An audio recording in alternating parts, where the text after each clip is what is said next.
Welcome, early birds, to the 39th Annual Golden Joystick Awards. My name is Emily Rose, though if you've partaken in a few video games, you may know me better as Elena Fisher from the Uncharted series. Now, if you're here, oh my... Well, hi, what you doing? Are you really here and not some like meta-human hologram thing? No, superhuman maybe, but no. Oh. Unfortunately for video game voice actors everywhere, I have not been replaced by some kind of digital avatar. Emily, I am the real Nolan North, live and direct here in the flesh with you. Wow. That's right. And the folks at home may know me as the voice of Nathan Drake, Desmond Miles, or maybe even Quasimodo from Shrek Super Slam, you know, if you're into the deep cuts. I didn't know that. Who does? No more video conferencing and poorly timed jokes. We can actually finish each other's sentences. We could finish. You're supposed to say sentences. If I wanted to, I could, I guess. No, it's a good thing that we're friends, right? Because you can kind of be a little bit of a bossy... Nightmare. Yeah, that's what Nightmare. I was That's, see, I can do it. If you're here with us tonight, you're probably one of the millions of people who cast their noble votes to decide which games and hardware will take home this year's Golden Joystick. That's There you go. right. We have the pleasure of revealing tonight's winners to you fine folks at home. But not just yet. See, this year's Golden Joysticks is a particularly special occasion as we're celebrating 50 years of commercial video games. It's why you've all been voting in two new bound-to-be controversial categories to crown the ultimate game of all time and the best gaming hardware of all time. Of all time. All time. There you go. I tried to.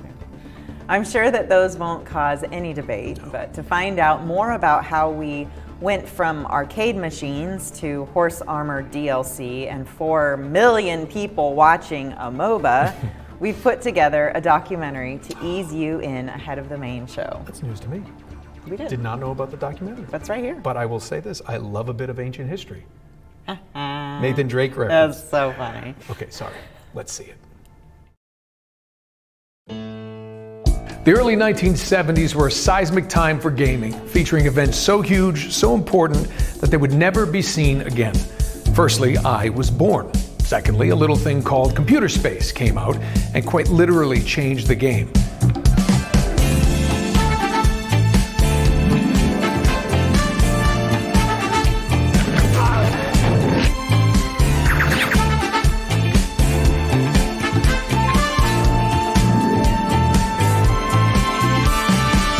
Nolan. It's Alicia talking now. We couldn't afford Nolan for the whole thing. Anyway, Computer Space was indeed the first commercially available, i.e. you pay, video game, and it brought to life the thrills and spills of space battle like never before. Suddenly, everywhere you looked, there was black and white geometry grabbing the attention of people in a way no maths lesson ever could. Unless you were a games developer, of course. I played pinball in a dark arcade in Tucson, Arizona called Spanky's, and they had at least 30 pinball games on one wall, and I played almost every day in the summer of 1975. And then during that summer, this big machine that was called Dune Buggy appeared on the opposite wall, and it was such a surreal looking machine. It was an electromechanical game that used blacklight and had a big moving platter inside of it, physically moving parts. And then after that was Pong. So Pong appeared, and then all of these black and white video games in the 70s basically started populating the other wall in Spanky's, and the pinball machines started to disappear. You saw queues for the original Taito Space Invader machines in pubs. There would be a cabinet in the fish and chip shop. Anywhere where you're likely to hang around. I really loved Williams Defender. Really nice, beautiful game. By that time in my life, I had already been playing complicated, sophisticated war games and simulation games. It was really not for mass market. And I would sometimes see my friends that I would play with, they would get tired of all of the operational aspects of running a game like that.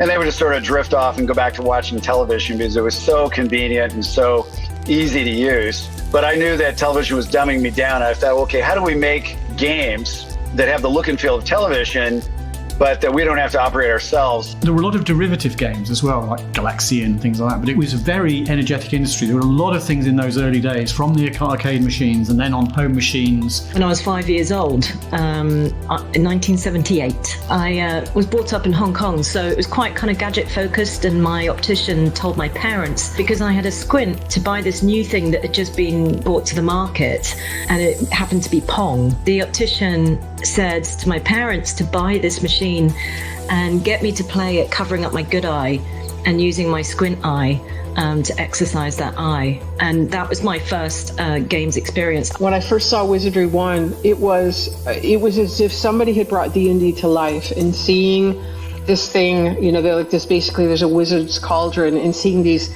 the steam rise up from the cauldron was whatever amazing technology has really wowed people this year and made them go, oh my God, that's what happened to me. And it was a truly life-changing moment. I knew at that moment that was the thing that I needed to do more than anything else. It was the enjoyment of a new way of interacting. The 70s was a strange time. Everything was brown, for a start, and everyone was legally required to have a moustache. But more importantly, there was an explosion in video gaming almost everywhere you looked, and innovation blew up alongside it. Jerry Lawson's team pioneered swappable cartridges and pause screens with the Fairchild F. Arcade Supremo and Computer Space co-creator Nolan Bushnell entered the home fray with the Atari VCS. Told you there was a lot of brown, meaning that you could play all the hits at home. Kind of. A million other games and machines hit the streets, and generally everything was going great. America even faced a quarter shortage due to Space Invaders. Things were going well. Perhaps too well. When we think of the 1980s, we think big money and even bigger hair. But it was a fictional plumber, not a Wall Street trader, who would show where real fortunes could be found.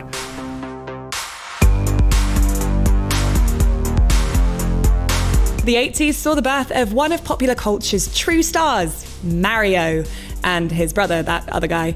Anyway, the release of Super Mario Bros. On the NES, or Famicom, in Japan in 1985 saw a whole new world unspooling before our eyes, creating a behemoth which endures to this day. But Super Mario Bros. Wasn't the only game to make the NES hardware sing.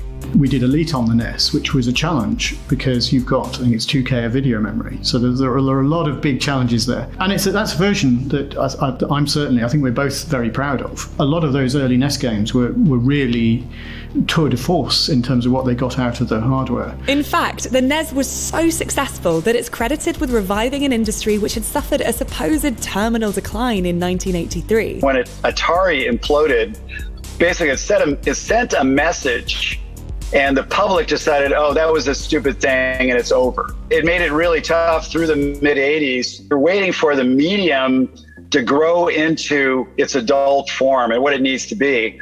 And again, that's not really about better arcade games. It's about getting to the point where, okay, great. Now you've got optical disc storage. Now you've got an internet. Now you have every machine having its own, graphics processing chip. Okay, now we're really talking. And, again, it took some time for all of that. So, with Mario kindly rescuing the industry, we were happy to soldier on into our current bright future. Except that's not the whole story. Remember this guy? Hello, my name is David Braben. Turns out that in 1984, he and fellow programmer Ian Bell had cooked up something equally as important on so-called home computers. That game was Elite, and with it, they invented the future. Before I came to university, I'd done some 3D graphics. I was probably quite naive then because, I'd got it working and I assumed there would be loads of people doing a lot more than that. And when I saw what was around, particularly on the BBC Micro, and how it wasn't 3D, I thought, oh, that's interesting. A lot of the games out there were amazingly similar to each other. Very sort of derivative and repetitious, the free life at 10,000 and all of those, that mindset, you have 3 lives. Both of us had this hatred for score because it's such an arbitrary thing, and I said, well, why can't we just call it money and then decide what you spend your score on? That, I think, was probably the pivotal thing, because then so many other things flowed from it. Because the other thing that I thought, playing games like Space Invader and even Defender, is why do I care? Why am I killing all of these poor, helpless things that are going across the screen. And and I thought, well, you don't really. What you're caring about is seeing whether you can get a slightly higher score than you did last time. It didn't feel that it had the engagement you got from a different game like Philosopher's Quest, thinking, all right, I've picked up a key. I wonder what that key's for or whatever. It's getting that level of thinking into a game where you're physically flying around, where I thought, well, trading is an obvious thing to do. Then so many other things flowed from it, and you only think, well, all right, what about people? Oh, they're obviously bounty hunters. If you express score as money, then it's obviously some sort of bounty. And so it snowballed like that. It was like, how are they doing this? And how are they creating such an enormous universe of stories and characters and personalities? And you can have dogfights with the cop. My earliest memory is of helping my dad play Elite. I was about 2 years old. He had an Acorn Electron. I sat on his lap. Every now and then, I got to press the M key to fire a missile. To get a 3D world, 3D graphics, and the volume of content, it just blew our minds that was even possible. It felt to me like this limitless game. It was amazing. It was just like so ahead of its time, and obviously the start of 3D, which, we all know where that's led. We did know we had something very special quite early on, because obviously we were also big fans of games, and there was nothing at all like it. With games consoles flourishing and home computers allowing students to create entire worlds in their time off, the industry began to grow at a rapid rate. And all those players needed more games than just the platform holders could give them. Even the invention of the greatest game of all time, Tetris, wasn't enough to sate the masses. One of those people who saw this need was an American businessman named Trip Hawkins. You may not know his name, but you definitely know the company he founded. I always knew I wanted to make the sports games before I started EA. When I started EA, everybody knew that it was kind of Trip's hobby. In fact, when I started doing Madden, and it fell behind schedule, and a lot of people thought it was never going to get finished, and it wouldn't be very good, and it became known to the company as Trip's Folly. So, yeah, Madden. Whatever happened to that? I heard about Sega's plan to launch the first good 16-bit console, and they were going to launch it in Japan in 1988. And I thought, wow, that would be a good platform for us. And but I didn't want to be part of their licensing program. I never have liked, and I still don't like, these walled garden platforms with these big taxes up front. And so I thought, well, hey, why don't we just reverse engineer the Sega Genesis, and then we can publish our own games. And we figured out how to do all that. It took like a year and a half altogether.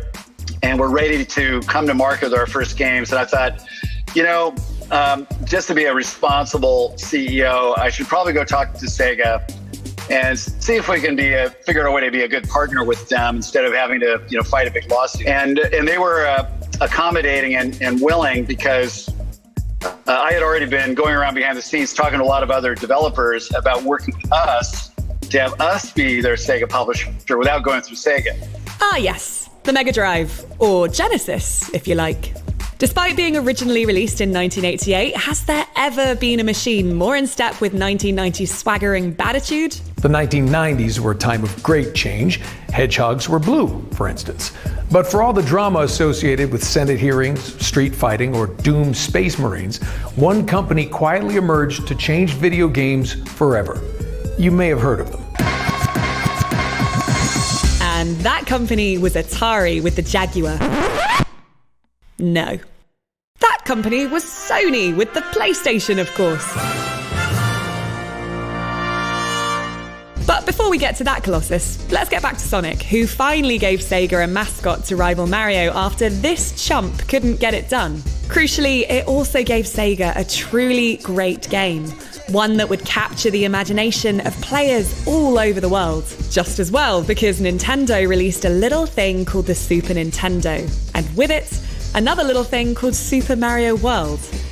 Oh, and also the home version of Street Fighter 2. Games were very much social, but in the living room. So all we seemed to play in our student flat was Street Fighter 2. The perfect competitive game, just perfection. It started a one-on-one fighting game boom, and soon many imitators followed in its wake.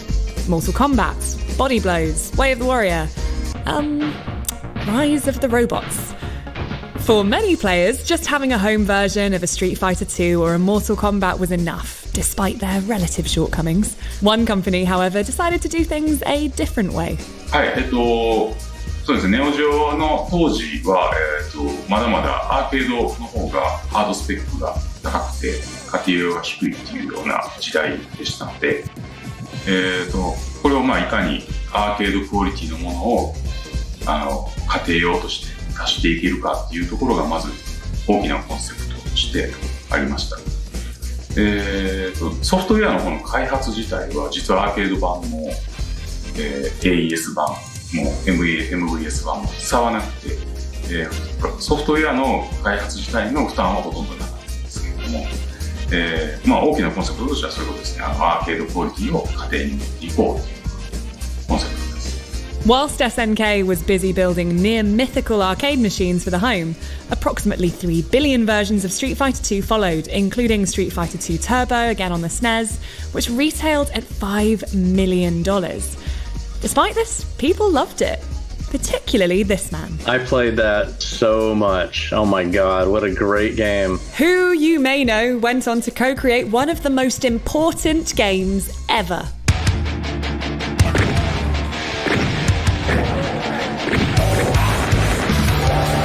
$1993 felt to me like a really bad year to be a game developer if you were not involved with Myst or you were not involved with Doom. Because it was like you just knew, no matter which way you looked, that you were suddenly so far behind. And we had a lot of practice before we were making Doom. Like in 1991, we made 12 games. I didn't know that games took years to make because I was making games in a month.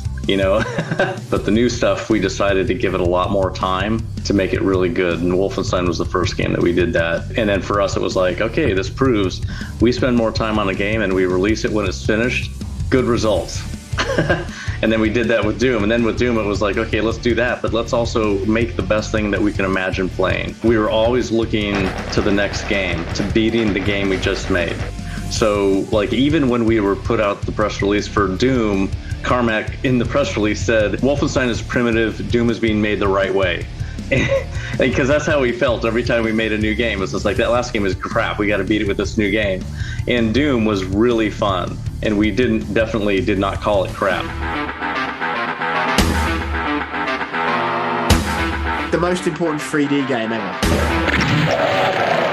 Doom for me, I found on a shareware disc. I played that with my brother and I played it with my dad, and I think you only had a certain number of levels. There was only like the first section, but I think from the get-go I just loved the feeling of Doom. You'd had that, it was really interesting musically as well. There was really insistent in the music, even the noises, I can still remember them now, the noises of those big silver doors going up and down. There's a sound iconography to Doom that I think I will never forget. Doom, of course, upset all the usual suspects who thought video games were warping children's minds via shooting imaginary demons or watching digitized punches. Red blood spurting out. Or seeing low-res FMV on ill-advised CD format add-ons. Even the US federal government got involved because they obviously didn't have much else going on in the 1990s. Soon, however, all that noise would fade into insignificance, as cometh the hour, cometh the bazillion-dollar entertainment and manufacturing company. I'm going to ask Sony Computer Entertainment President of America, Steve Reyes, to join me for a brief presentation.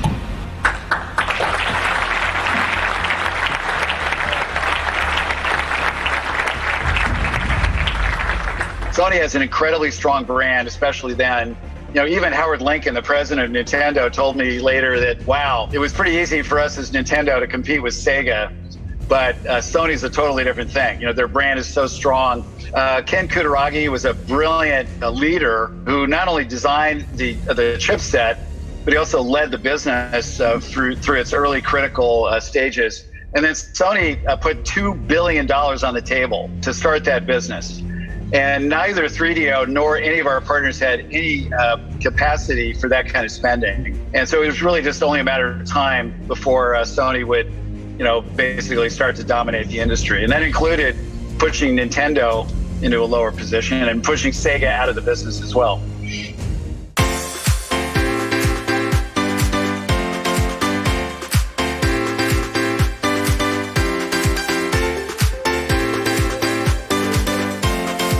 PlayStation was a phenomenon, positioning itself as a grown-up games machine for cool people who went to clubs and such. Oh, the girls love the PlayStation, man, yeah. Oh, yeah. Whilst Sega struggled with the ill-fated Saturn and Nintendo waited patiently for genius designer Shigeru Miyamoto to finish the admittedly quite good Super Mario 64 so they could launch the N64, Sony stole a march with incredible titles such as Ridge Racer, Tomb Raider, Resident Evil, Metal Gear Solid, Final Fantasy VII, and about a million others you know and love today. On the PlayStation and then the PlayStation 2, you've got the golden age of Japanese RPGs. Final Fantasy VII is in the top 5 most important games ever made. Final Fantasy VIII is fun and incredibly stupid, but it shows developers at their most ambitious. And Final Fantasy IX is like a great big hug in a video game form. I think we got Tomb Raider 2 and the Lost World game and Crash Bandicoot. And I think we only had those games for 3 or 4 months. So suddenly those games we just played religiously. We had learned them inside and out. Like, I think my muscles maybe still know that like 27 symbol password to unlock everything in Crash Bandicoot. I have very, very strong memories of playing Crash, playing Tomb Raider, trying to get anywhere in that Lost World game, which was really, really difficult. But it was something that I loved and something that my brother loved as well. So it's something that we shared, which I think was really, really important for our relationship. It wasn't just console players having a brilliant time either. PC owners were being wowed by the Quake series, Unreal Tournament, and genre-defining shooter Half-Life, as well as getting their hands on 3D accelerator cards. 3DFX PC accelerators. So powerful, it's kind of ridiculous. It'll never catch on. Sadly, the 90s was also the decade where video games lost a true icon, with the tragic death of legendary Nintendo designer Gunpei Yokoi in a traffic accident. Yokoi was responsible for the creation of the beloved Game & Watch handheld series, developed the famous cross-shaped D-pad, and was instrumental in the design of the Game Boy.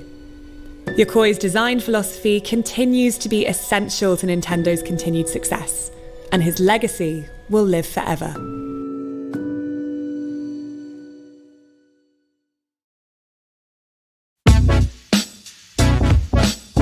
As the 1990s drew to a close, Sony emerged as the top dog in an industry controlled by Nintendo for a very long time. Sega went back to the drawing board in 1998 with the absolutely brilliant Dreamcast, but no one bought it because things aren't fair. Nintendo had a string of absolutely golden exclusives, but simply couldn't compete with PlayStation's third-party lineup and lower production costs. And Sony wasn't finished yet. The 2000s saw the rise of console multiplayer games, bringing with it a rich and deep legacy of people cursing at strangers on the internet. Beyond that, however, a quiet revolution was taking place, one that would change the entire medium. That's right, I was cast in Uncharted. And some other stuff happened as well. Handsome and modest. But Uncharted was a little while off yet, and in the meantime, Sony followed its ultra-successful PlayStation with the even more mind-bogglingly successful PlayStation 2. Released to enormous fanfare in 2000, the machine and its built-in DVD player ensured every person on Earth had a copy of The Matrix, whilst driving Sega out of the hardware business entirely. Like its predecessor, the PlayStation 2 enjoyed enormous third-party support, and the hits just kept coming. SSX Tricky made snowboarding fun. Metal Gear Solid 2 introduced everyone to what a meme was. Pro Evolution Soccer dominated university dorms in developed countries. And a little game called Grand Theft Auto 3 hit the streets. What I think of when I think of GTA 3 more than anything, believing a video game world, even though it's clearly all smoke and mirrors. And I think the thing that ties it all together in that game is the radio. Tonight, the TV event that will make history, Liberty City Survivor. GTA was really, for me, phenomenally important, and again, because I can't drive, I just drove around. It seemed that Sony could do no wrong, but a vibrant upstart underdog with a market cap of just $550 billion would soon show that the Japanese firm might have missed a trick.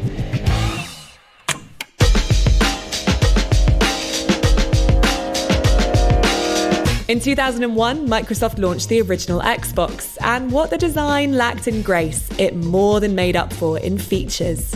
A built-in hard drive, Ethernet support, 4 controller ports, and later Xbox Live meant that the Xbox was the machine to jump into the then blossoming world of online console gaming. It also had the perfect exclusives to drive sales: Halo and Halo 2. I need a weapon. And Fusion Frenzy. Soon, something which used to almost exclusively be the preserve of PC players was available to anyone with an Xbox, a headset, and a predilection for anger. With a few quick button presses, you were able to snap necks in Splinter Cell Pandora Tomorrow, or drive your warthog over foes in Halo 2. Nintendo, well, you could play Resident Evil, and it had a carrying handle. Cheers.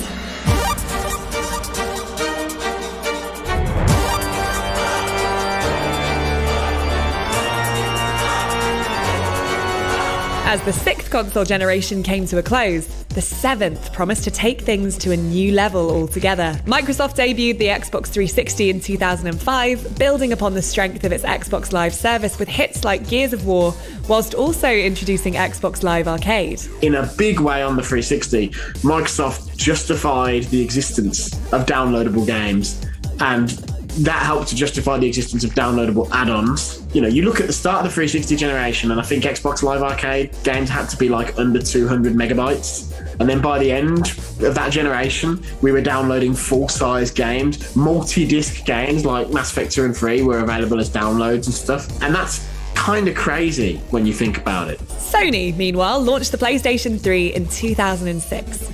It had a slow start, not helped by the fact that it cost more than a wedding on the moon. $599 US. And its online services were nowhere near those of the 360. Soon, however, it found its rhythm. Although the PlayStation 3 struggled, it was ultimately too big to fail because it was following up on arguably the best console ever made. Massive exclusives like Uncharted and Metal Gear Solid 4 ensured it had something different to offer, whilst also housing multiplayer classics such as Call of Duty 4 Modern Warfare and GTA 4. Meanwhile, PC players were witnessing the twin joys of Steam and Half-Life 2's Gravity Gun and generally scoffing at everyone else. Nintendo, on the other hand, would surprise everyone with a machine codenamed Revolution. You know it better as the Wii Sports Machine. That was one of those accessible things that brought everyone together, parents and grandparents, and it was so genius that that was free with the console as well. And looking at it now, kind of madness that they managed to do it, and I love the hype around it. Wii and its pack-in title brought gaming to people who had never dreamed of picking up a traditional controller. So too would a little device which would literally change the world.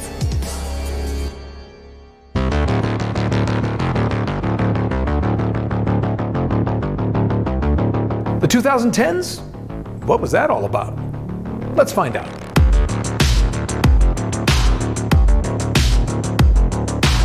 The 2010s, as you'll no doubt remember unless you're not legally old enough to watch this show, was where the App Store asserted mobile dominance. The iOS ecosystem and App Store really was a game changer when that started to mature and people moved away from Blackberries. The ease of distribution, forget about discovery because that's obviously an issue now, but the ease of distribution for smaller companies making smaller scale games perhaps at that time, I think was a real game changer, literally, particularly in the UK, where you had a lot of people who were using their console games experience, development experience, because we are one of the birthplaces of the industry globally, and bringing that experience and that heritage to other platforms and to other kinds of games. And I have always been a mobile handheld gaming fan. Sony released a console people could develop for, and Microsoft went mad with the TV-focused Xbox One before going unmad with the Xbox One X. Nintendo, meanwhile, launched the hugely successful Switch, a machine which is a testament to the company's philosophy as well as the genius of its late CEO, Satoru Iwata. But whilst the manufacturers were all doing well, it was digital platforms which changed the world. Platform-agnostic games such as Fortnite established dominance. Minecraft continued to be Minecraft. Roblox launched and quietly devoured the world. And social gaming really hit its zenith.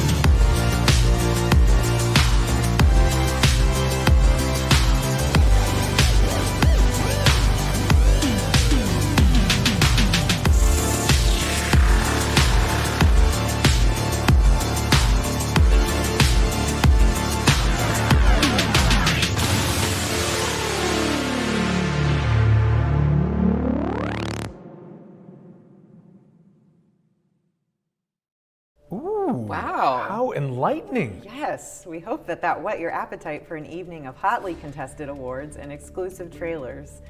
We will also be joined by tons of talented hosts and special guests, including winners from last year's show that I know will be keen to pass on the torch to this year's victors. Yes, they will. But before we get to the juicy stuff, we need to step away for a moment, catch our breaths, maybe get a swig of water? Yeah. Something stronger? I don't know.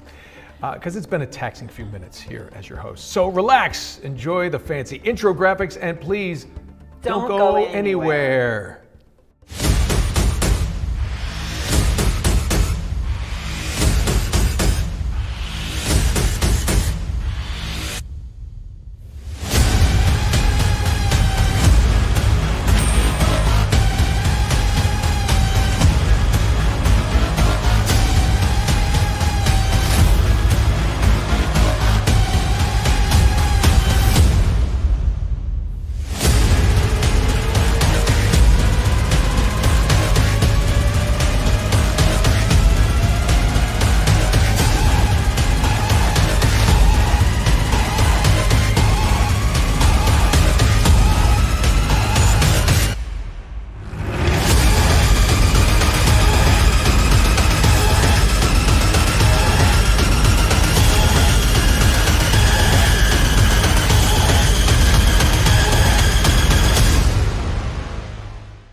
Welcome back to the 39th Annual Golden Joystick Awards. If you're just joining us, I'm Nolan North, and this is my dear friend and co-host, Emily Rose. Over the next hour, we're going to be revealing the winners that you have been voting for over the past 6 weeks and celebrating our beloved medium with some of its brightest stars. This year, we're celebrating 50 years of commercial video games, which is why we've introduced 2 new categories. The ultimate game of all time. That's a big category. Ultimate game. And the best gaming hardware of all time. Yes, and to celebrate this industry milestone, we've got a special treat for fans of video game music. Oh, so you mean like everyone, right? Like everyone. Like everybody. Not in the script. No, okay. Enjoy this incredible performance from our Golden Joystick Awards collective as they take you through the last 50 years of video game music.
Together we are.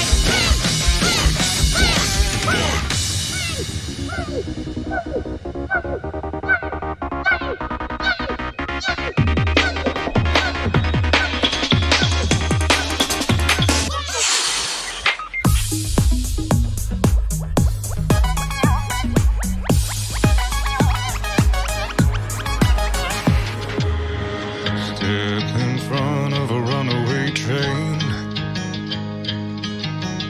just to feel alive again. The eyes stand unshaken amidst the crash of words.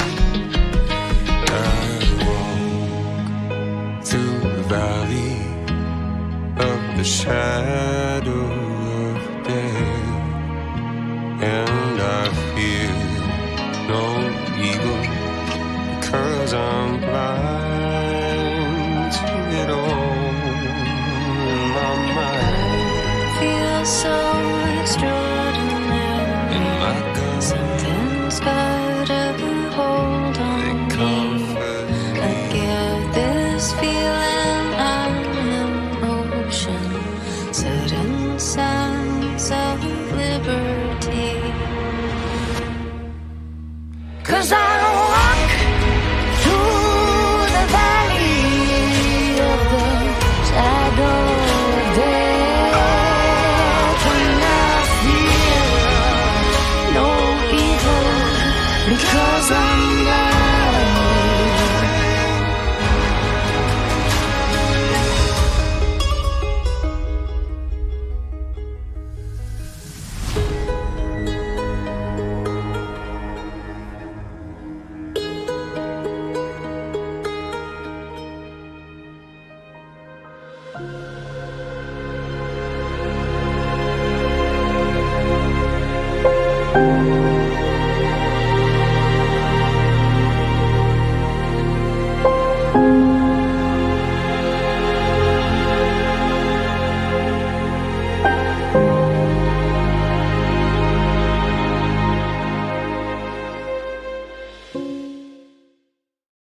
Thank you to all the talented contributors for immortalizing so many special moments in video game history. And after that emotional crescendo, it's time to make some more memories. So, what do you say? We just make the jump. Do it now? We pull the ripcord, count to 10. Okay? Here is the award for Best Storytelling. And to run through the nominees and announce our winner, please welcome a supremely talented writer of video games, books, and comics, Sam Maggs. Hi there, I'm Sam Maggs, and I'm a video game writer with credits on games like Tiny Tina's Wonderlands, Ratchet & Clank Rift Apart, and Call of Duty Vanguard. And I'm here today to present our Golden Joysticks winner for Best Storytelling. Now, as you can imagine, this is a subject very close to my heart, and although I do feel like maybe 90% of my job is often just writing 3,000 different ways to say the word reloading in a spreadsheet, I promise that that's not all game writing is, and in fact, storytelling in games can run the gamut of emotions and have a deep impact on players. And this year's shortlist of Golden Joystick Best Storytelling nominees touches on everything from stories of love and loss to everything in between. This year's nominees are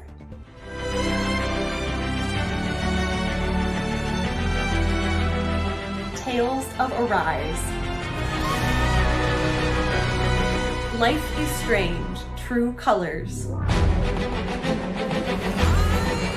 Psychonauts 2, Wilder Myth,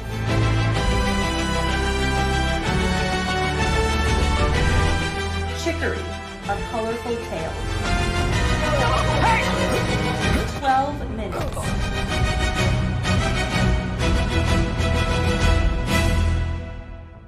and the winner is Life is Strange, True Colors. Thank you so much to all the players and fans for voting for us and for playing our game.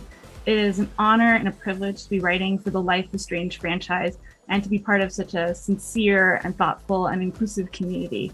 You are the reason that we do what we do. So to receive this award from you is tremendously meaningful. Thank you so much. Yeah, we are so honored to accept this award on behalf of the whole writing team for Life is Strange True Colors, Ryan Clements, Deandra Warwick, and Mallory Littleton. And we also want to thank everyone at Square Enix, particularly Philip Lawrence, who is a brilliant storyteller and was an invaluable shepherd for us this whole project. Being writers at Deck 9 is the greatest job in the world. Words can't fully express how much love we have for the games we get to make and the people we get to make them with, but we hope that some small portion of that love comes through to the players. I want to thank Erica Mori, who is a creative force of nature and one of the best actors we've ever worked with.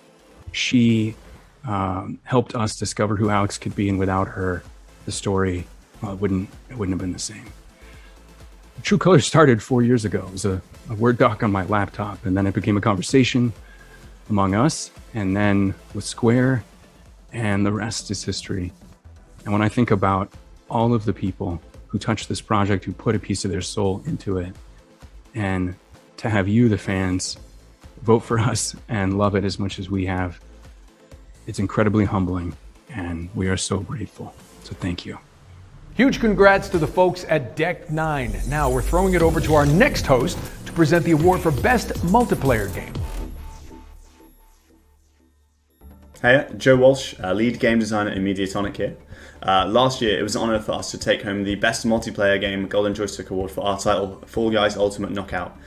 We know maybe better than anyone the chaos and the unpredictability that comes with releasing your multiplayer game out into the wild. And this year's Best Multiplayer Game Golden Joystick Award celebrates the efforts of those developers who have conquered that chaos to release something truly special over the past 12 months. This year's shortlist also celebrates the variety of games available.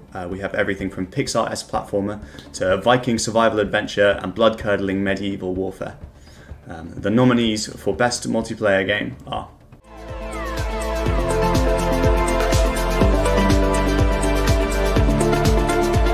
Chivalry 2, It Takes Two, Back 4 Blood, Valheim,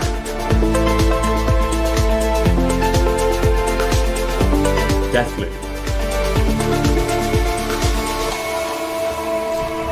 Naraka Blade Point.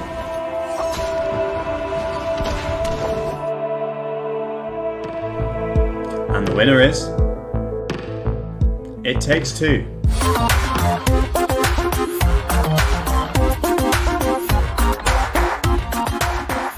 Hello, this is Joseph Fares, game director for It Takes Two. Me and my team are extremely honored, excited, fucked up happy about winning the Best Multiplayer Award of the Golden Joystick. It's especially fun because the fans are voting this. I mean, what more can you ask for? So thank you again, and me and the team will have a crazy party tonight, let me tell you that. Take care, and see you next year when we win the next award. It's not gonna be next year, but in 2-3 years, who knows? Okay, just waiting for my co-op partner before we kick it over to the next award. What are you doing, Nolan? What are you doing? Well, Emily, it's Best Audio up next, and I, for one, want to make a good impression. A little vocal warm-up, so. Here's Simon Bennett from Roll7 to run us through some of the greatest sounding games of the past 12 months. How does he do that? Hi there, I'm Simon Bennett from Roll7, and I'm here to present the Golden Joystick Award for Best Audio. Music is a key pillar of all of our titles at Roll7, and we work with remarkable musicians from around the planet to infuse flow into all of our games. Over the course of the evening, you're going to get to hear snippets of Ollie Ollie World's fantastic new soundtrack, so just look out for the logo at the bottom of the screen. It's been an incredible 12 months for game audio. It's been used to soundtrack everything from the unsettling interiors of Castle Dimitrescu to the wistful hoverbike rides of Sable. The sheer diversity of styles that video game musicians can create is something to behold, and it's reflected in this year's stellar shortlist. It's bursting at the seams with talent. And this year's nominees are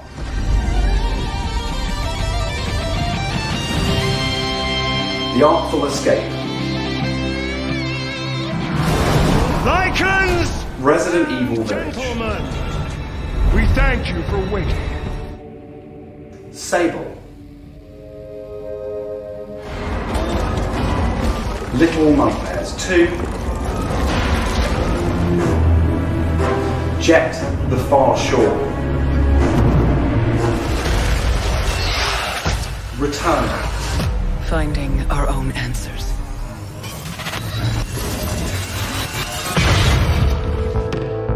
And the winner is Resident Evil Village.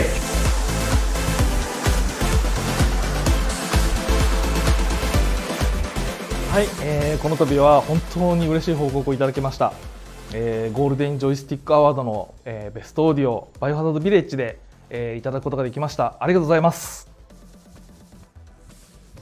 この度は、プロジェクトチーム、サウンドメンバー一同、外部パートナーの、方を代表して、皆様に感謝申し上げたいと思います。ありがとうございます。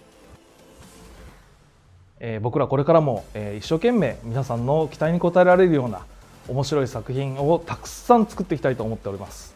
これからも引き続き応援の方よろしくお願いします。この度は本当にありがとうございました。Best visual design rewards games for their technical excellence, or for looking, I mean, how do you say? Wow! Right. Let's throw it over to our next host to introduce the nominees and crown the winner. Hey there, I'm Sam Lovish from GamesRadar. It's been an incredible year for visual design in games, with so many stunning digital worlds for us to experience. If you appreciate the craft and love that goes into bringing each one of them to life, you need to check out the games on this list. And the nominees are Ratchet & Clank Rift Apart, Psychonauts 2, The Artful Escape, Little Nightmares 2, Hitman 3, and Genesis Noir.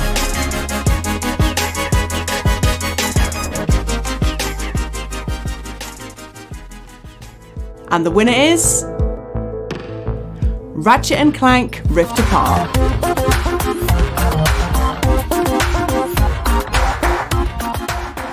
Hey everyone, I'm Grant Hollis, the art director on Ratchet & Clank Rift Apart. We are honored to have Rift Apart win this year's Golden Joystick Award for Best Visual Design. We love this franchise, and it's been a blast creating all of these amazing alien worlds. On behalf of the art team and everyone here at Insomniac Games, thanks for playing.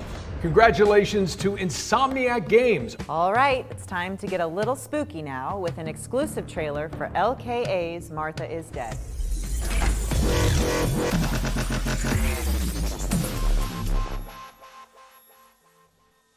Peggy 18.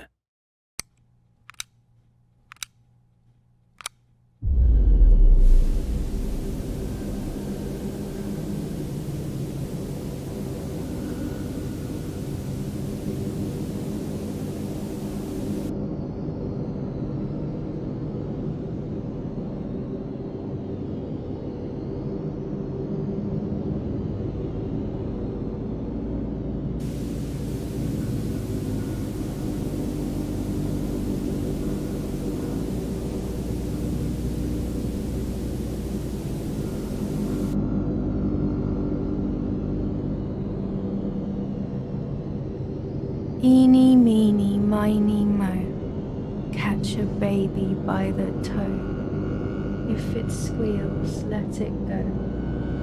Eeny, meeny, miny, moe.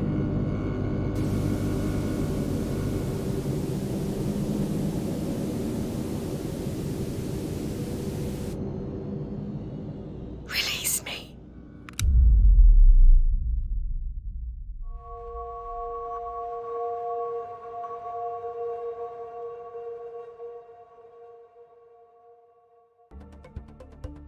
Okay, it's time to round up some of this year's most interesting awards. And stand by, because these are coming at you fast. Let's start with Best Game Expansion, a hotly contested battle between games that added significant new updates or DLC. The nominees are The Outer Worlds, Murder on Eridanos, Final Fantasy VII Remake, Intergrade Intermission, Doom Eternal, The Ancient Gods Part 2, Ghost of Tsushima Iki Island Expansion, Super Mario 3D World Plus, Bowser's Fury, The Sims 4 Cottage Living. And the winner is Ghost of Tsushima Iki Island Expansion. Hey, it's Jeff and Brian from Sucker Punch, and we just want to say how much we appreciate winning our very first ever Golden Joystick. First in the history of the studio. Yeah, it was really exciting to be able to go back and explore more of Jin's history on Iki Island and, add in a bunch of new content, animals, Easter eggs, and really this was a whole team effort working from home for a full year. Entirely from home. Entirely from home. So just want to throw a huge congratulations and thank you to the team, because without your passion and creativity, this never would have landed. And we should extend our thanks also to the entire Sony family, in particular the good folks over at Sony Japan and the product development and localization team who always help us get all the details right. And last but not least, a big thank you to all the voters. I can't tell you how much we appreciate this. Thank you very much. All right, time for some pocket powerhouses. Here are your nominees for Mobile Game of the Year. Clap Hands Golf, Fantasian, Cozy Grove, Alba, a wildlife adventure, League of Legends, Wild Rift, and Overboard. And the winner is League of Legends, Wild Rift.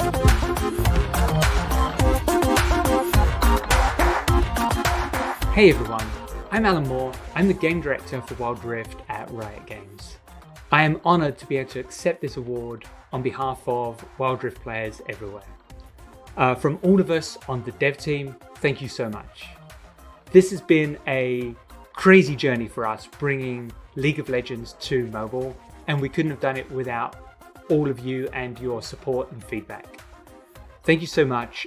We're just getting started on Wild Rift, and we can't wait to share all the things that we have planned for you for 2022 and beyond. Thank you. Next up, we've got the Best Gaming Hardware Award, and given that we've just dawned upon a new generation of consoles that no one can, actually buy, but whatever, the competition is fierce. Your nominees are as follows: NVIDIA GeForce RTX 3080, PlayStation 5, Xbox Series X, WD Black SN850 NVMe SSD, Nintendo Switch OLED, Xbox Series S. And the winner is the PlayStation 5.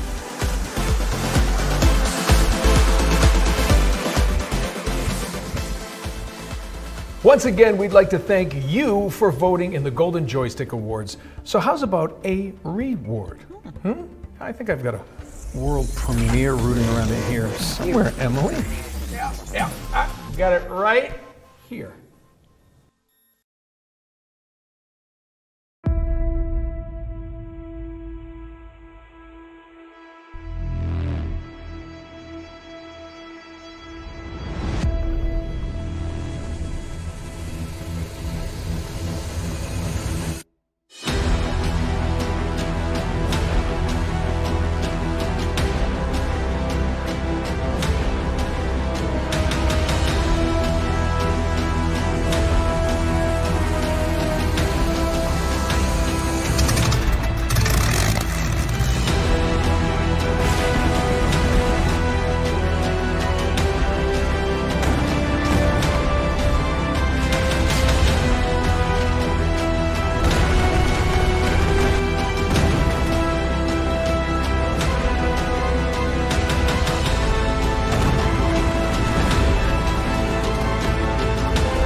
Just ease back into it with the Best Indie Game Award.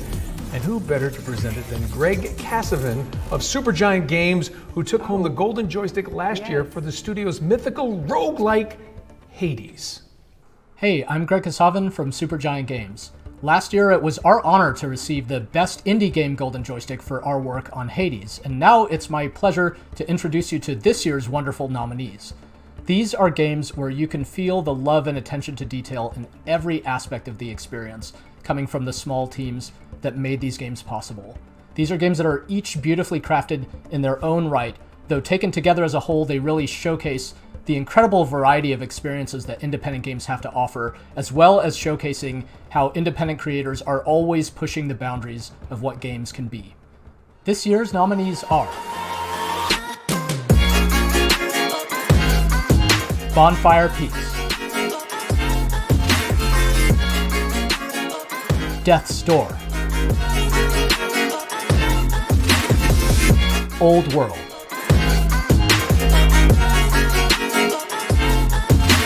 Wilderness,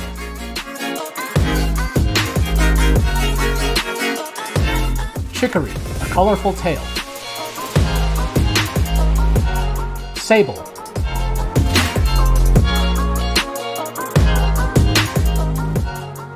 and the winner is Death's Door.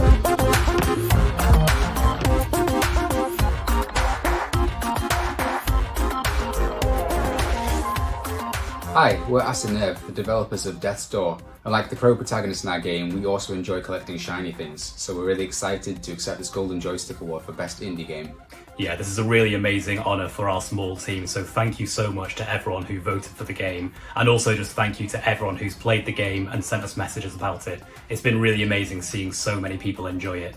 We also just wanted to thank all of the amazing artists and collaborators who helped make the game such a special experience, and also Devolver Digital, who helped make it all happen and took a chance on us right from our first game. Thanks very much. Yeah, we're really excited that the game also comes out today on Nintendo Switch, PlayStation 5 and PlayStation 4, so hopefully a bunch more people will get to play it. Thank you. Thanks. Now it's time to celebrate some game development heroes with the Studio of the Year Award. Let's throw it over to our next host to introduce the nominees and crown the winner.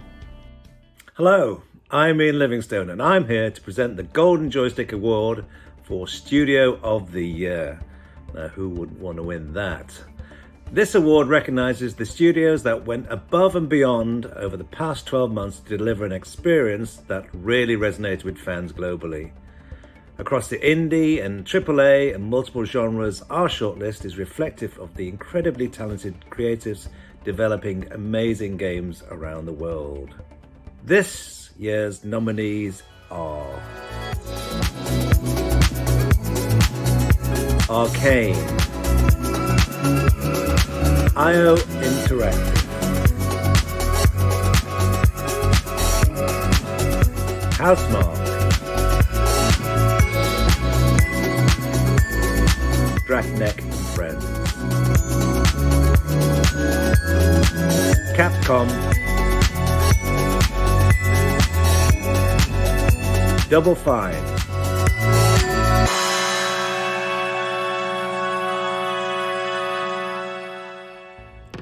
and the winner is Capcom.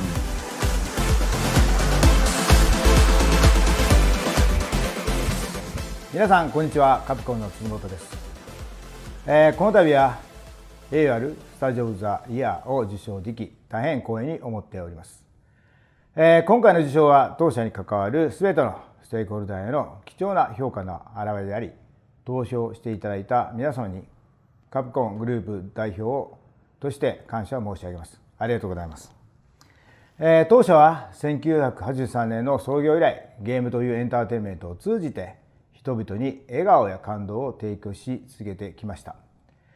近年ではインターネットの普及やゲームデバイスの多様化もあり、200を超える国や地域で当社のゲームを楽しんでいただいています。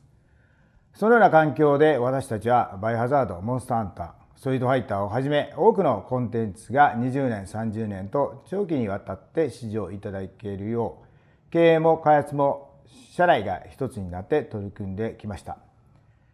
今回のスタジオ・オブ・ザ・イヤー受賞は何を嬉しくまた誇りに感じています。当社はこれからも最高のエンターテインメントの提供を通じ、世界中の人々に楽しく、そして明日への活力になる時間を過ごしていただけるよう、より一層取り組んでいきます。皆さん、カプコンの今後にぜひともご期待ください。よろしくお願いします。If I've told you once, I've told you a million times, Emily, the people love Capcom. Now it's time for another trailer, but this time it's a montage from a beloved British indie publisher. Let's see what Team 17 are up to, shall we? Peggy 16.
All right, Nolan, it's time to check in on some of the best video game performances of the past 12 months. We've got Vampire Lords, we have Empaths, and Eternal Assassins in this bunch.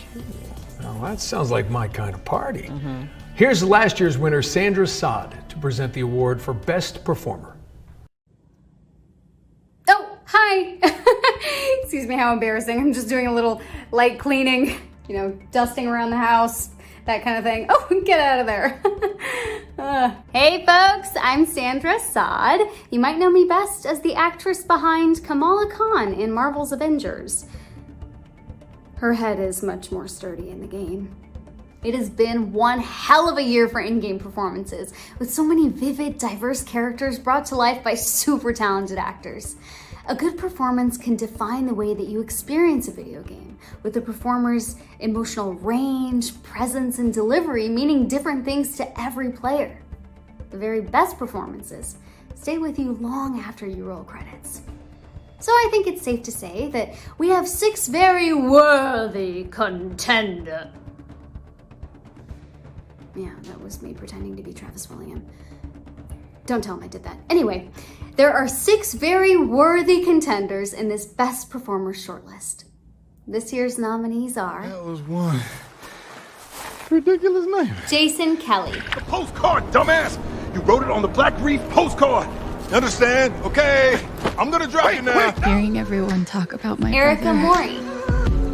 about the life he had here with all of you, I lost the chance to have that. Mother Miranda, I must protest. Maggie Robertson. Heisenberg is but a child, and his devotion to you is questionable. You're gonna give me that attitude? Ozioma Akana. They make it easy for you, you ungrateful prick. But this time I'll let you see yourself out. Hi, Renee. Nice to meet you. Jennifer Hale. What are you doing? Nothing. Just thinking about building the Dimensionator and saving the universes. He ruined my life. Elijah And if Wood. it weren't for him, I'd be the Tsar of Grulovia. Believe it or not.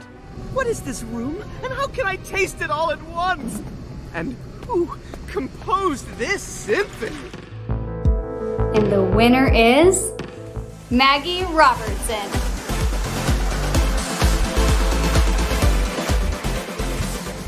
Wait, what? Oh my god, I thought I was just pre-recording. Oh my god! Oh my god, what?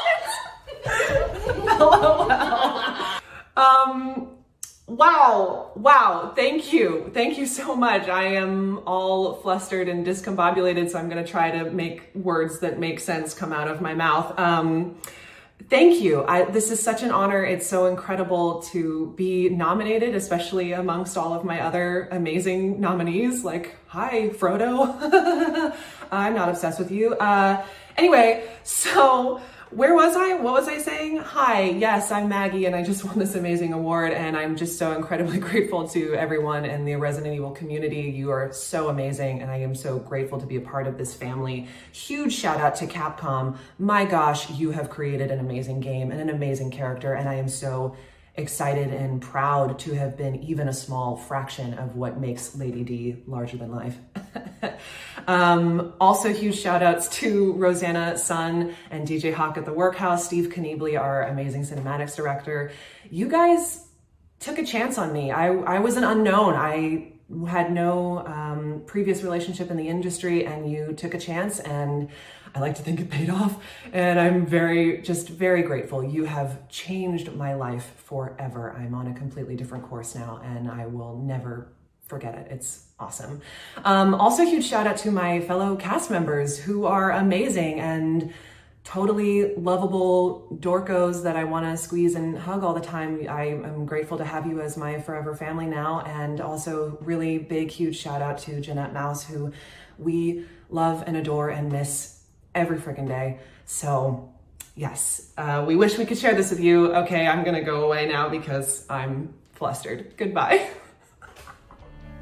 This next award is all about those special games that broke the mold and stepped into the limelight over the past 12 months.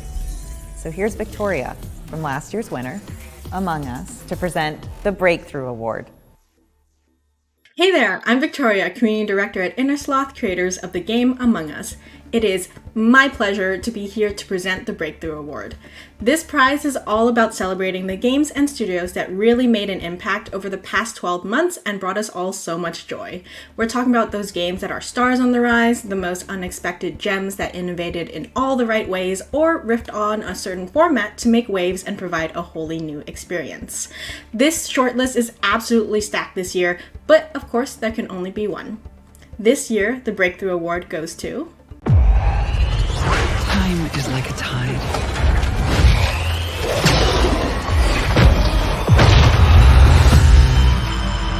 From 1996 to 2020, the Helsinki-based indie studio Housemarque has produced a stream of critically acclaimed action games such as Super Stardust, Resogun, and Next Machina.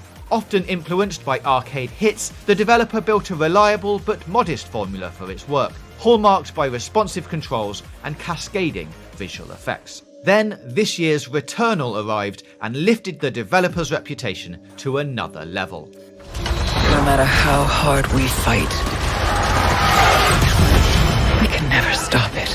As Housemarque's first fully 3D game and an early PS5 exclusive, the stakes were high, but the game exceeded expectations, melding a roguelike structure with thrillingly exacting gunplay, an intriguing story, and eye-melting visuals. We don't yet know what Housemarque is working on next, but we cannot wait to find out. Congratulations, Housemarque, on your 2021 Golden Joystick Breakthrough Award. My only hope is to break the cycle. Before the cycle breaks me.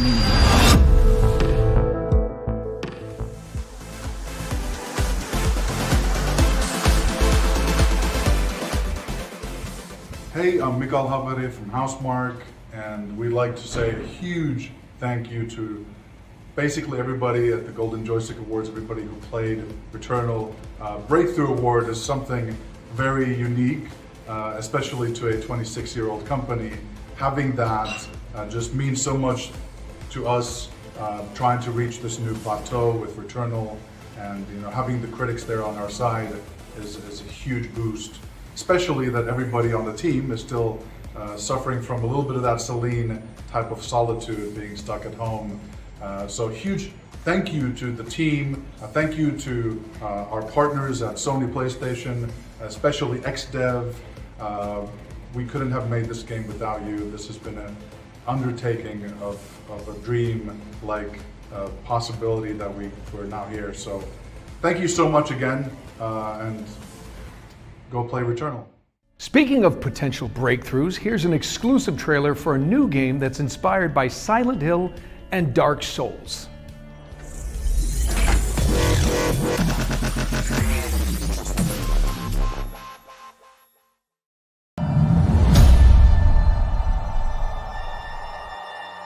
You are no man of God. You're an abomination, a filth. Why are you back, Isaac? I'm looking for someone.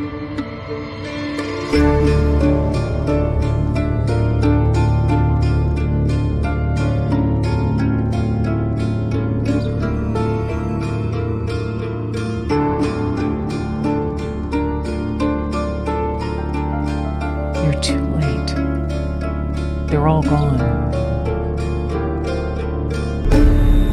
You won't make it.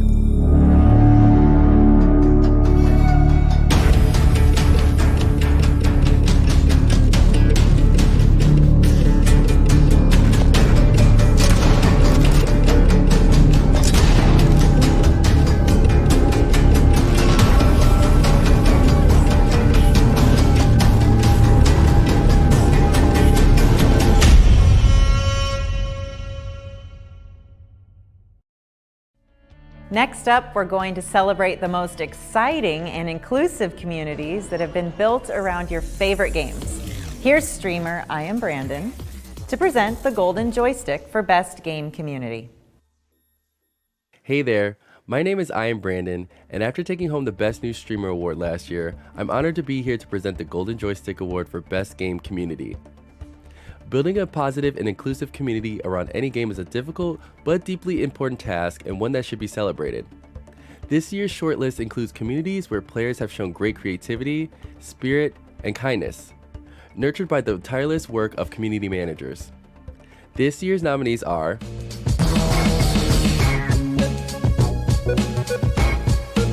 Dreams, Magic the Gathering Arena, Destiny 2, Final Fantasy XIV, Monster Hunter Rise,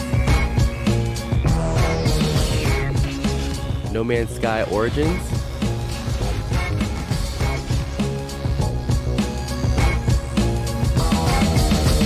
and the winner is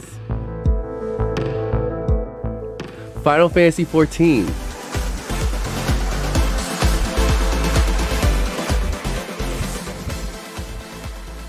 皆さんこんにちは。ファイナルファンタジー14プロデューサー兼ディレクターの吉田です。なんとですね、今回ベストゲームコミュニティというですね、非常に光栄なアワードをいただいたということで、こうしてビデオコメントさせていただいております。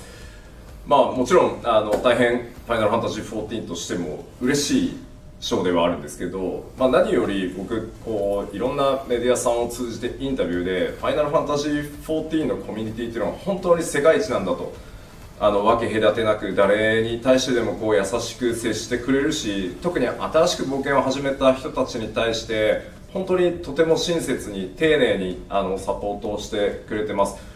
今まで約9番から数えると11年、ここまでファイナルファンタジー14が、非常に初動で大きな失敗をして茨の道を歩み始めてきたんですけど、今こうしてこの場でこうやってビデオコメントをさせてもらえるのは本当に世界中のプレイヤーの皆さん、コミュニティの皆さん、何よりね光の戦士の皆さんの本当におかげだと思ってます。僕もプレイヤーの一人ですので、一人の光の戦士としてとても嬉しく思ってます。これからもですね、皆さんと一歩ずつまた一緒に手に手を取って歩んでいけるファイナルファンタジー14でありたいと思いますので、どうぞこれからもよろしくお願いします。コミュニティの皆さん、おめでとうございます。Okay, it's time to see the results of your votes for the Still Playing Award, which recognizes games that go the distance. Let's check in with our friends from E4's Games Master reboot to reveal the winner. Hello there, we're the hosts of E4's Games Master Revival, and we are just so thrilled to be here presenting the Golden Joystick Award for that elusive game that you're still very much playing months or even years after its release. There are some proper heavy hitters on this list, so the winner's definitely going to upset some people out there. But don't blame us, it's not our fault. The results are all down to you guys. So this year's nominees are GTA Online, Final Fantasy 14, Apex Legends, Destiny 2, Genshin Impact, Call of Duty Warzone,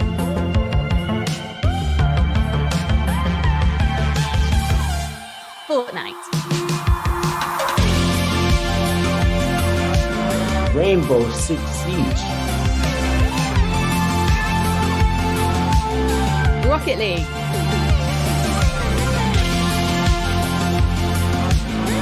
Counter-Strike Global Offensive,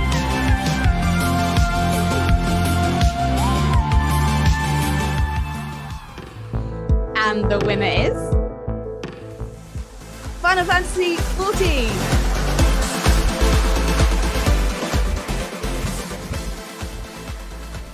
再びの登場となりましたファイナルファンタジー14プロデューサー兼ディレクターの吉田です。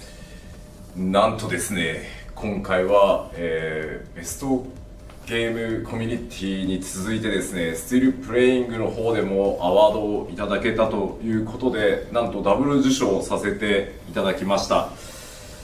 非常にめでたい、ことではあるんですけど、本来であれば本日11月23日というのはファイナルファンタジー14の最新拡張パッケージであるエンドウォーカーの実は正式発売予定日でした。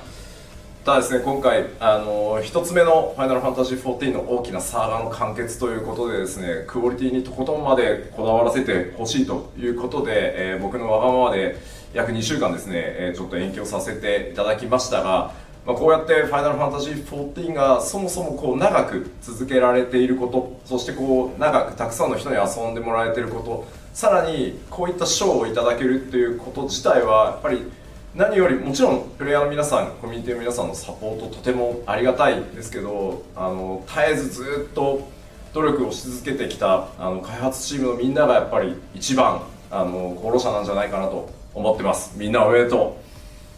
その上でですね、ファイナルファンタジー14、11年を迎えてます。そのタイミングでこういった賞をいただけるのは、もちろんたくさんの人に遊んでいただいているというのもそうなんですけど、やっぱ面白くなければいただけない賞だと思っているので、エンドウォーカー、一つ目の完結には当たりますけど、その先もですね、次の10年また皆さんと一緒に最高の物語、冒険をしていけるように僕ら引き続き頑張っていこうと思いますので、ぜひこれからもファイナルファンタジー14をよろしくお願いします。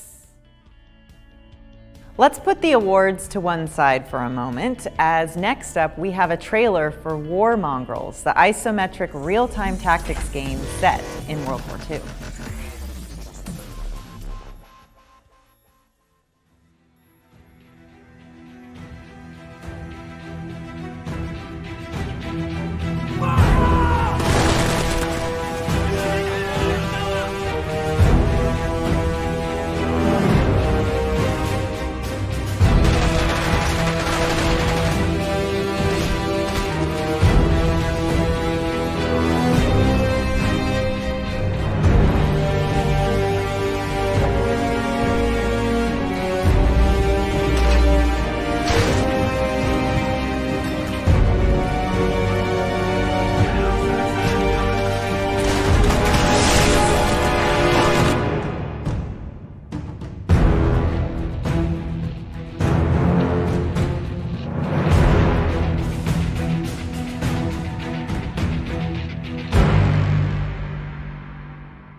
We're coming back with a bang now, and it's time to crown the PC Game of the Year. And who better to present the prize than the legendary creator of the Civilization series, Sid Meier.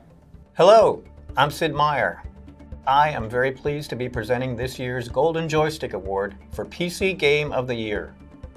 PC games have always been important to me, playing them as well as making them.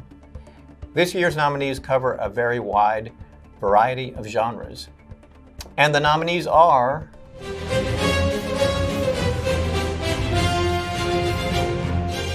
The Forgotten City,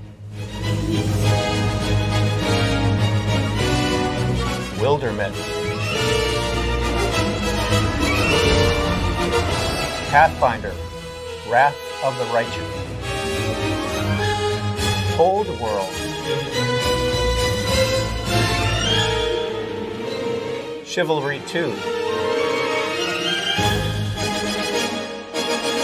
Hitman 3. I'd like to extend my congratulations to all of this year's nominees. And the winner is Hitman 3.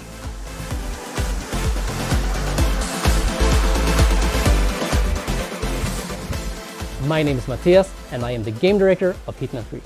Thank you so much for awarding Hitman 3 as PC Game of the Year. We're really excited to be recognized alongside these fantastic games and super happy to win the award.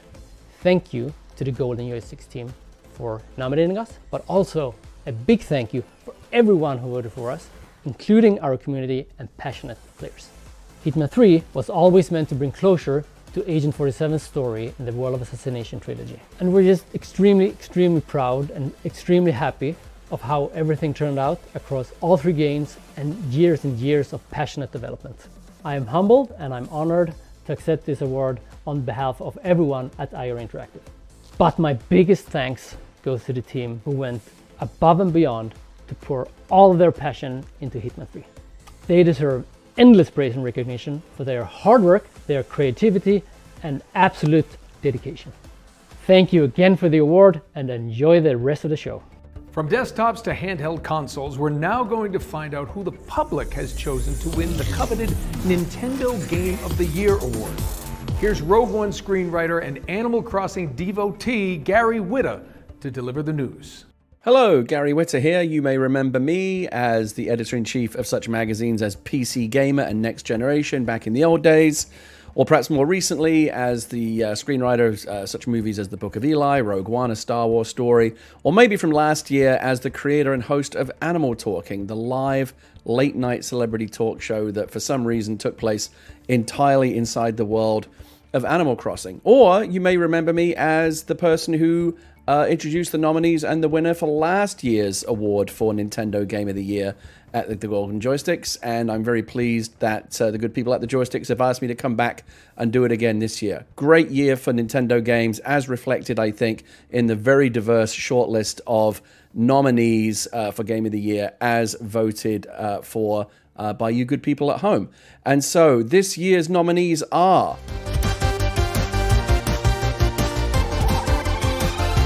WarioWare, Get It Together!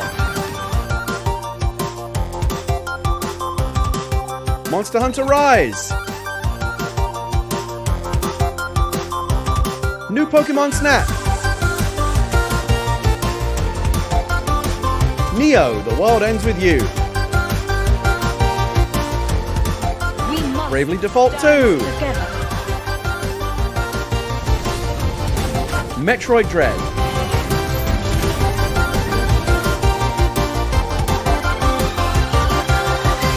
And the winner is... Metroid Dread.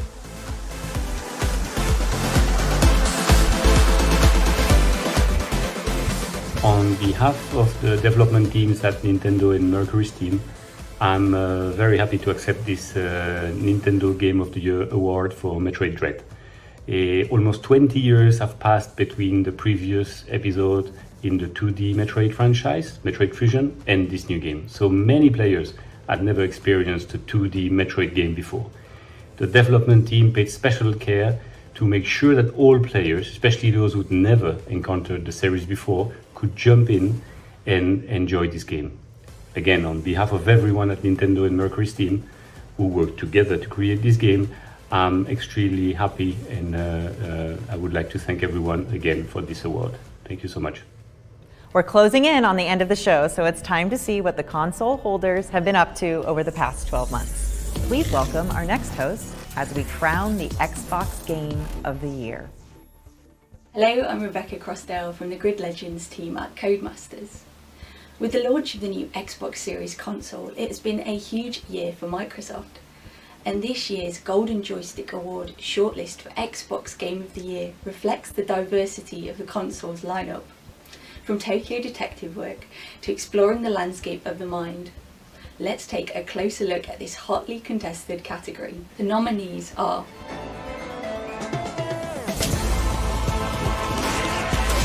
Lost Judgment, The Ascent, Psychonauts 2, Microsoft Flight Simulator, The Artful Escape, 12 Minutes,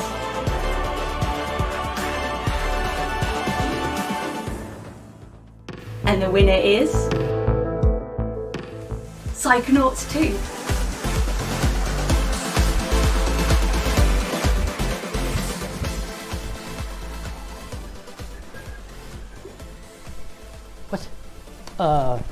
Hello? Oh, we won. Oh gosh, I'm not prepared for this at all. I want to say thank you to the Golden Joysticks and everyone who was a backer who helped us make this game happen. And also thank you to everyone at Xbox Game Studios for helping support us and bring this game to its completion, and everyone especially at Double Fine, all the hardworking crew there who made this game so great with their commitment and talent and hard work and love. Thank you, everybody. A double fine choice, if I do say so myself. Right? Because Yes. you get it. Okay, it's also been a massive year for Sony exclusives. So let's catch up with our next host and finally crown the PlayStation Game of the Year. Hi everyone, I'm Jade Raymond, co-founder of Haven Studios. Creating games is a monumental task that takes the cooperation and collaboration of dozens and sometimes even hundreds of talented people. The team at Haven set out this year on a mission to create an original IP for Sony. And while we are just getting started on our game, it means so much to me to present the Golden Joystick PlayStation Game of the Year. The nominees this year have delivered amazing gameplay, fresh stories, and immersive audio. They've wowed and impressed us, and most of all, entertained us. Let me just say the competition this year is fierce. And the nominees are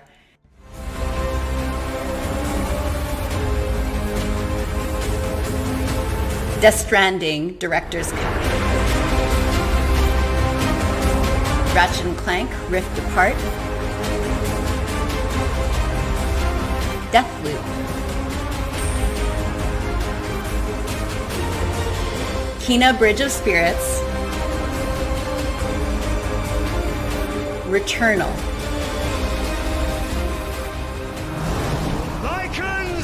Resident Evil Village. We thank you for waiting.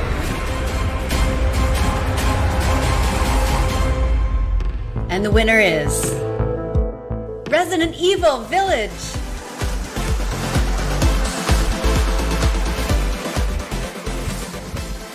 はい、バイオハザードビレッジディレクターの佐藤です。この度は、プレイステーションゲームオブザイヤーと、いうことで、もう大変すごい賞をいただいちゃって、もう信じられないというか、もう本当に嬉しいです。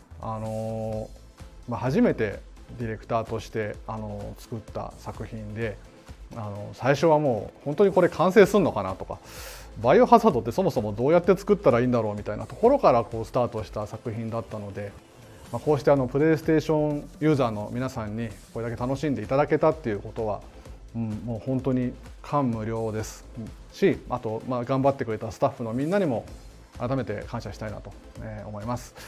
はい、というわけでバイオハザードビレッジを遊んでくださったすべての皆さん、改めて本当にありがとうございました。あとまだもし遊んでらっしゃらない方が、いたらぜひビレッジ遊んでください。よろしくお願いします。ありがとうございました。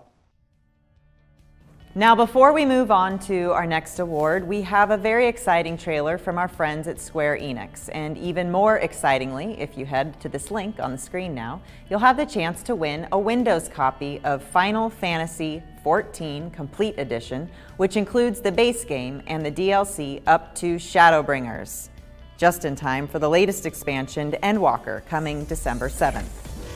So, bookmark that page and enjoy this trailer.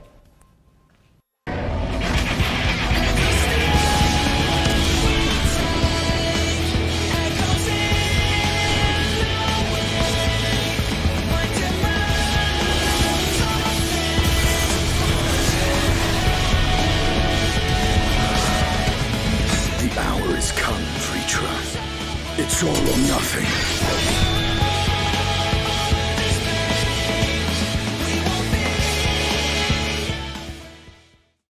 Okay, you ready? Ready. Because it's time for one of the most hotly contested awards of the night. With 12 games to pick from and plenty of cool projects on the horizon, this year's Most Wanted Game race was a real showdown. Here's the delightful Maggie Robertson to reveal which game you've all been anticipating the most. Hi, I'm Maggie Robertson, though you might remember me from the time I spent chasing stupid man-things around the castle as Lady Dimitrescu in Resident Evil Village. But I'm focusing now. Anticipating an upcoming video game can be agonizing, especially with all of the new exciting projects in the works. But just remember, it'll be out when it's ready. With so many cool new experiences on the horizon, it is hard not to be excited about the future of games, which is why I'm here to present this year's Most Wanted Award. This award celebrates the most coveted games that are coming out in the near future and is a big ol' shout out to all the studios who are working incredibly hard on some incredible new projects. So, without further ado, this year's nominees are Marvel's Midnight Suns, Skate 4,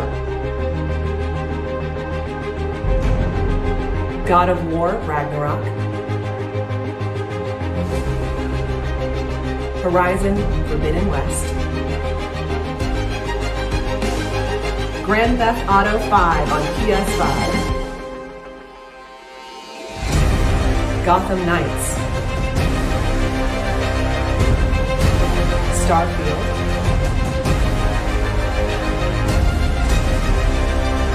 Elden Ring, Halo Infinite, Lego Star Wars The Skywalker Saga, Pokemon Legends Arceus, Legend of Zelda Breath of the Wild 2.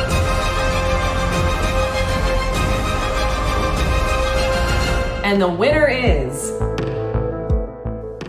Elden Ring.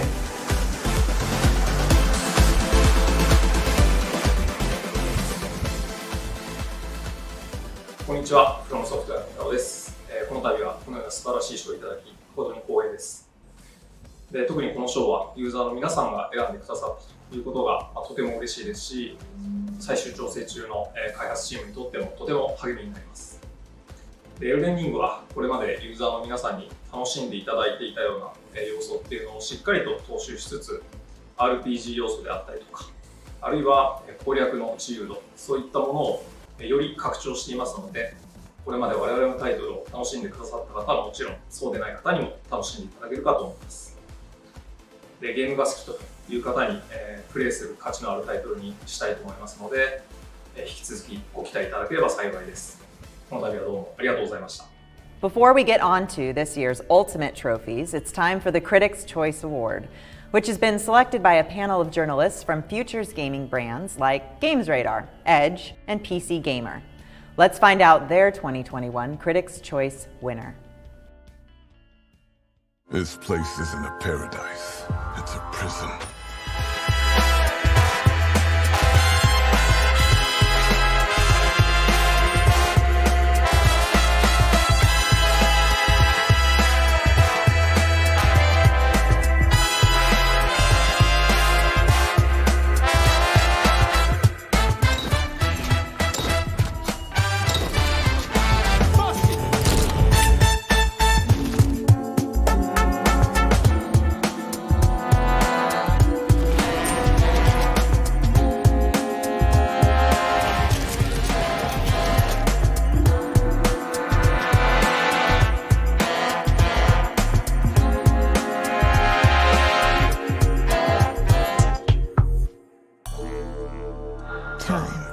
Is on my side.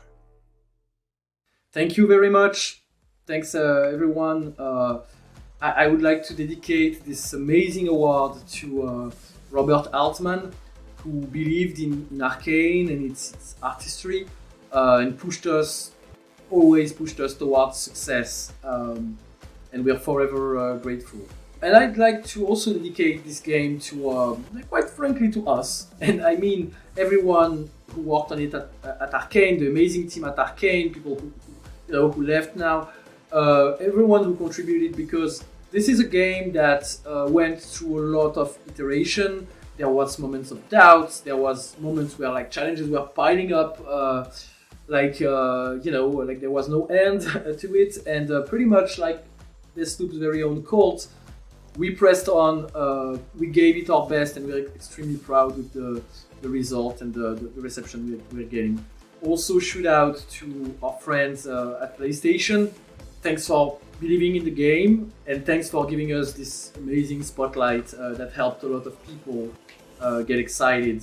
And I would also like to dedicate this game to our amazing families who bore with us in these trying times of working at home on a game that is pretty much not family friendly. Thank you as well to you, to our fans.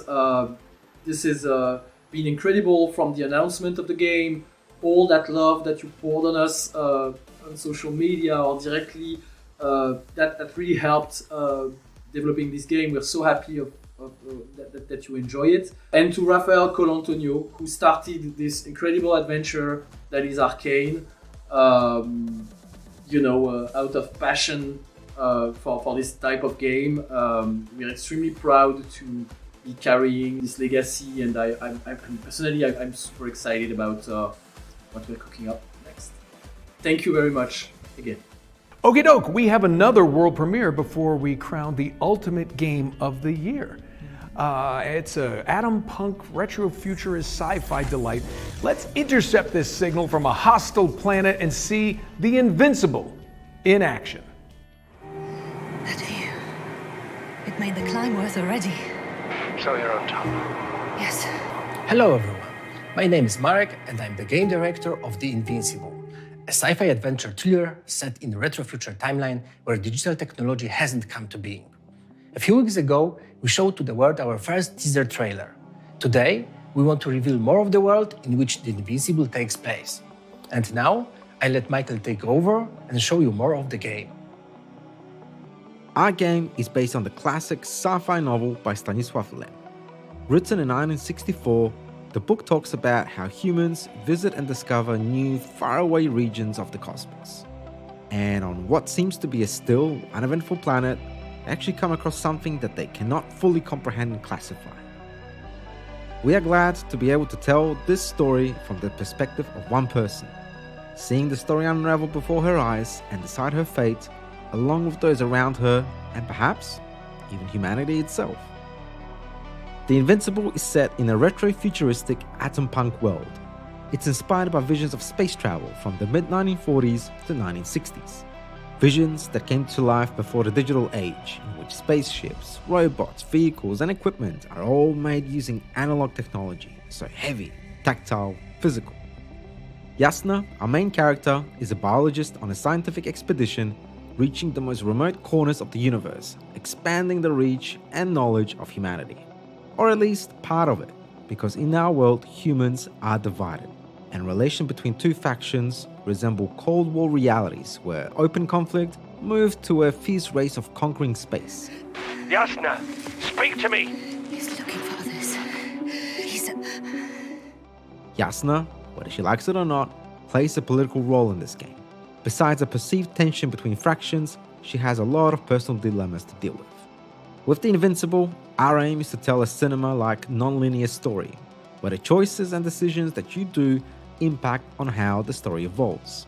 We are creating a flowing experience with multiple story branches and multiple endings.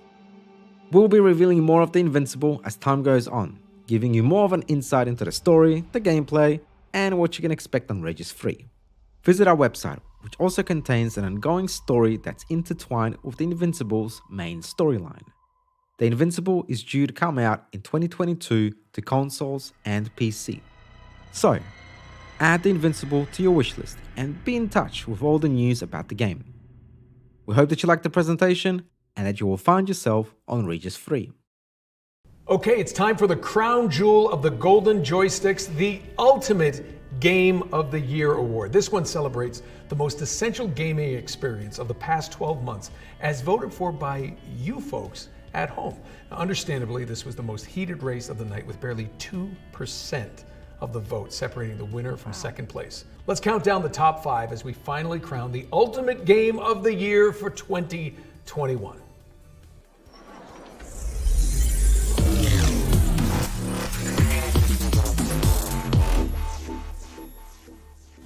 At number 5, it's It Takes Two. At number 4, it's Ratchet and Clank Rift Apart. At number 3, we have Metroid Dread. And at number 2, it's Mass Effect Legendary Edition. But the winner of the Ultimate Game of the Year 2021 is Resident Evil Village. Ethan Winters. Welcome. Wow, what an honor. On behalf of the whole team here at Capcom, let me just say how incredibly thankful we're to have Resident Evil Village be named the Ultimate Game of the Year, especially considering what tough competition we had. So many incredible titles were released this year, which is an even more amazing achievement when you consider that a lot of game development has been impacted by local lockdowns and the shift towards remote work. I'm sure I speak not just for Capcom, but developers everywhere when I say it's accolades like these that help us get through the tough times. It's been such a pleasure bringing this latest installment of the series to players around the world, and it makes us excited to see the reaction to the upcoming DLC, which we can't wait to show you. To all the players who bought it for us, thank you again. Whew! Wow, nice new day. Yeah, sweet. Well, if you thought it was over, you ain't seen nothing yet. That's right. We have 2 awards remaining before we say goodbye, and they are truly unique milestones in the history of the Golden Joystick Awards. Right now, we're going to crown the best gaming hardware of all time. This was no small task, and we assembled a short list of seminal consoles and gaming hardware with the input of leading retro publication Retro Gamer and industry Bible Edge magazine. The winner now was voted for by you, lovely people. Guys. And this is the console that has defined the last 50 years of commercial video games. No pressure there. Yeah, nothing, no pressure. At number 5, it's PlayStation. At number 4, it's PlayStation 4. At number 3, we have Super Nintendo Entertainment System. And at number 2, it's PlayStation 2. But the winner of the best gaming hardware of all time is PC Personal Computer.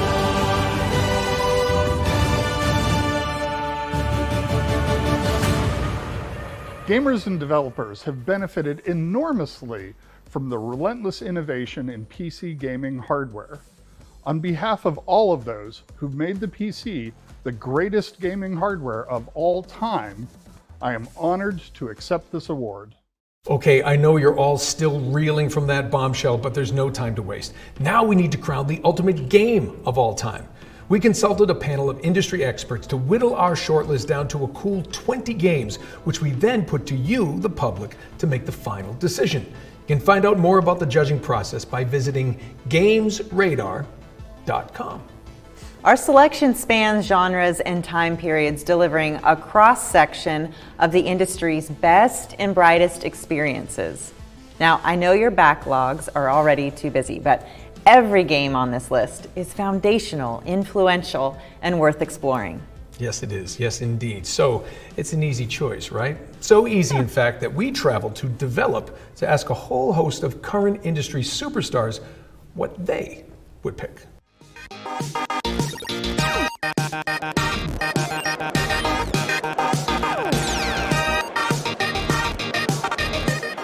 What would I say is the best game of all time? That's a real tough one. It's going to be Halo Combat Evolved. The Talos Principle. Oh, maybe I should have picked that for my pick. It's probably Super Mario Brothers. Oh yeah, that was good. I mean, that brings back some serious memories. Inside by Playdead. Oh my god, Inside is amazing. It's so sad. Oh, the best game of all time. Has to be Mario Kart. Ratchet & Clank on PS2. It's a hard one. God of War 2018. God of War 2018. Football Manager. Wow, there's so many. It depends on the genre. It's a bit of a controversial one, but I love Dragon Age. If I'm going to choose just one, I'd say Doom. Final Fantasy VII was such a delightful game. Ah, damn it, yeah, that was one of the most influential. When I saw The Witcher 3, I felt a little bit like I was paradoxically in my grandma's backyard. The one that I guess is most important to me, and that's actually Pac-Man. Halo 3. I would have to give it to Minecraft. Play the Mass Effect series. Probably Dark Souls. Mario 64 is the most influential game. Oh, why didn't I say that? Wow. It really was impossible. Impossible. Listen, we know that you just want to know who took this home, this big landmark prize. So let's crown the winner for the Ultimate Game of All Time award. At number 5, it's Minecraft. At number 4, it's Half-Life 2. At number 3, we have The Legend of Zelda, Breath of the Wild. And at number 2, it's Doom, 1993. But the winner for the Ultimate Game of All Time is Dark Souls.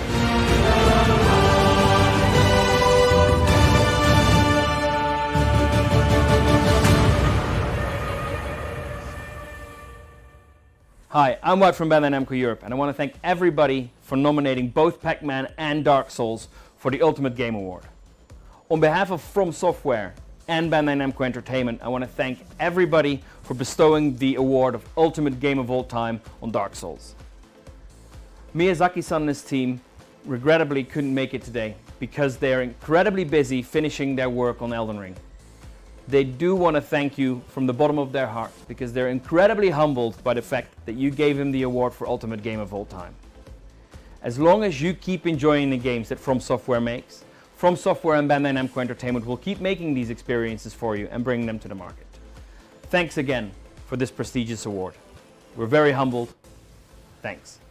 Before we get overwhelmed by your virtual pitchforks, we have to call time on the 39th Annual Golden Joystick Awards. Whether you're watching on Twitch, YouTube, or GamesRadar.com, thank you for joining us. The show would be nothing without your votes, and it's been an absolute pleasure hosting you all for this online celebration of what has been a remarkable year of innovation and adaptation for the entire industry. Huge year.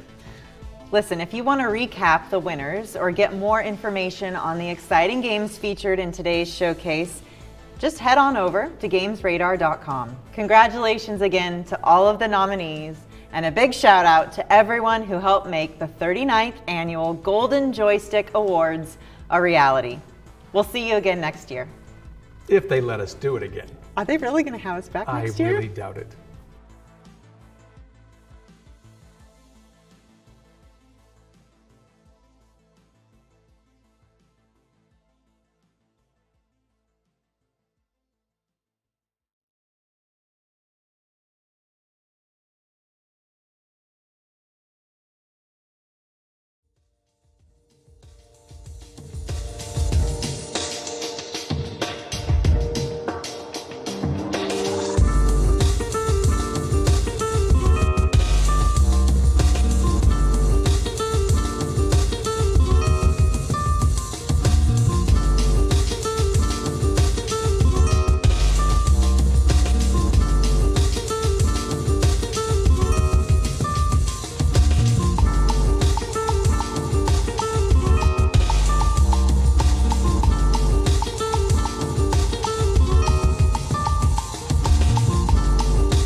Thank you.